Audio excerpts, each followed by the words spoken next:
Wait, so like the thumbnail of this video is gonna be like thumbnail inception. Hey guys! I accidentally wore this shirt in my last video, so if you could just ignore it, that'd be really cool.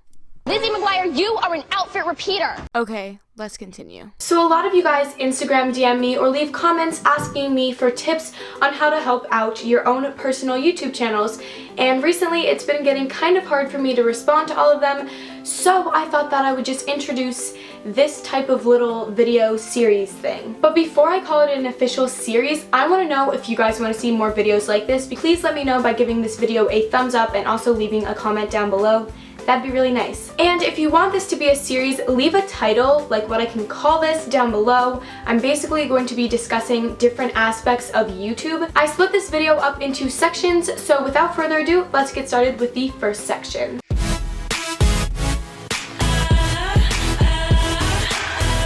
If you don't know anything about thumbnails, you're probably asking, what the heck is a thumbnail? A thumbnail is the little picture that you see before you click on a video, and it acts as a first impression, so you're gonna want to make it pretty good. Whenever I'm making my thumbnails, I always like to ask myself this question. If I'm scrolling through YouTube and come across a video with someone that I've never seen before, would I click on the video? If I say yes, then I'll use the thumbnail. But if I say no, then I'll go ahead and rework the thumbnail until it's to my liking and until I'll say yes to that question. You may work hours and hours on a video, but it won't matter if no one ends up clicking on it because your thumbnail doesn't look good. I thought it would also be beneficial to show people that I think do exceptionally well with their thumbnails. Connor Franta. His thumbnails are appealing to look at and you would want to click on them. They're very organized, and I mean, just look at that face, like,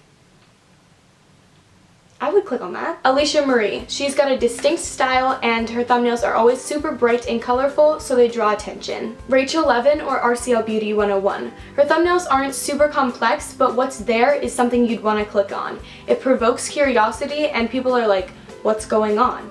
I'm gonna click and find out. Now that we've gone a little bit more in depth on what a thumbnail is, let's talk about how to start making one.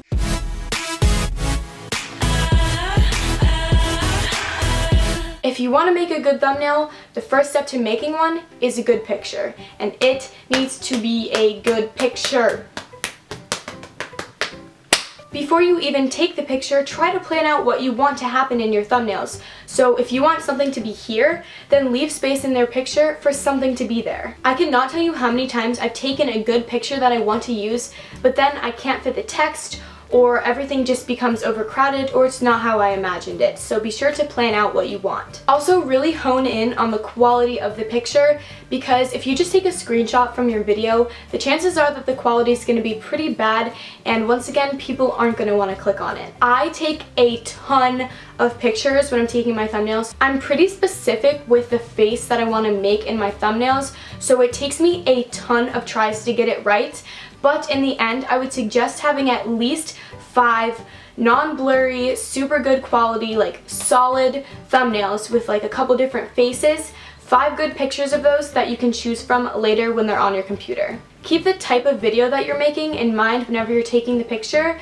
So, for example, if you're making a DIY video, people are probably going to want to see the DIYs you created. You want your thumbnail to be a preview of what's inside of the video, so if you showcase the main points of the video, it's going to make more sense for whoever's clicking on it. And once you've got the perfect picture, you're probably going to need to do a bit of editing. So that's the next section.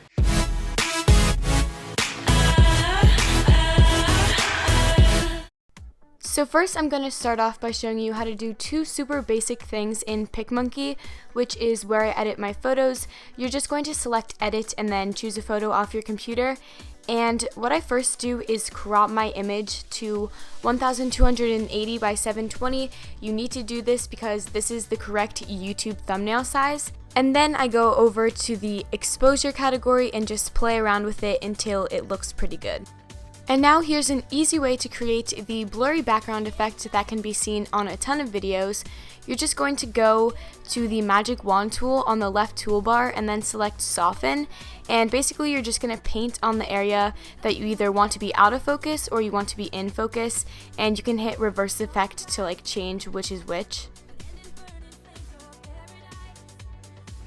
And then, like all of the effects I'm going to be showing, just hit apply to save it. Under the magic wand tab as well, there's also a pixelating button where you can put a circle over whatever you want to be pixelated and just hit reverse effect and then mess around with the size and everything. And this kind of like censors your photo or makes something unclear. Transparent images are used in tons of thumbnails, whether it's an iPhone picture or an emoji, and basically you just search on Google your word and then PNG, and you just save that to your computer and then go to the butterfly tab and hit My Own and select the picture from your computer, and from here you can totally just mess around with it. Pretty much every thumbnail takes advantage of the text option, which is found on the left sidebar under the little T category, and you just hit add text and then basically just change the size, color, font, all that stuff. It's also pretty popular to draw on your photos, and to do so, hit the magic wand tool on the sidebar again and then scroll down to the bottom and there's one that says draw, and from here you can just add this to the back of text to make it pop, or just draw little pictures. The last thing that I'm going to be showing you is how to create little text boxes which make the text stand out, and you're going to go to the butterfly and then select the geometric option, and from here you can select whatever shape you want, and then you're just going to send that to the back so that you can see the text, and voila.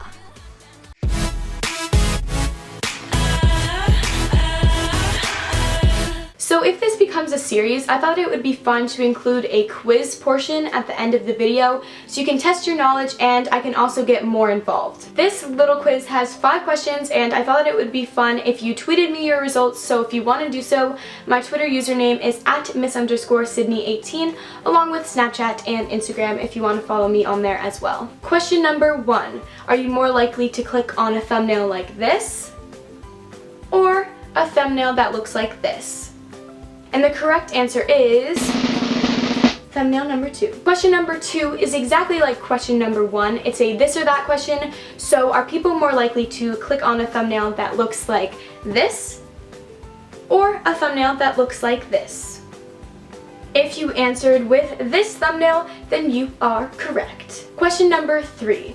How many solid, non-blurry pictures do I suggest that you have as options? Is it A, 10, B, 2, C, 5, or D, 7? If you said 5, then you are correct. How many large text words do I consider the maximum that you can put on your thumbnail?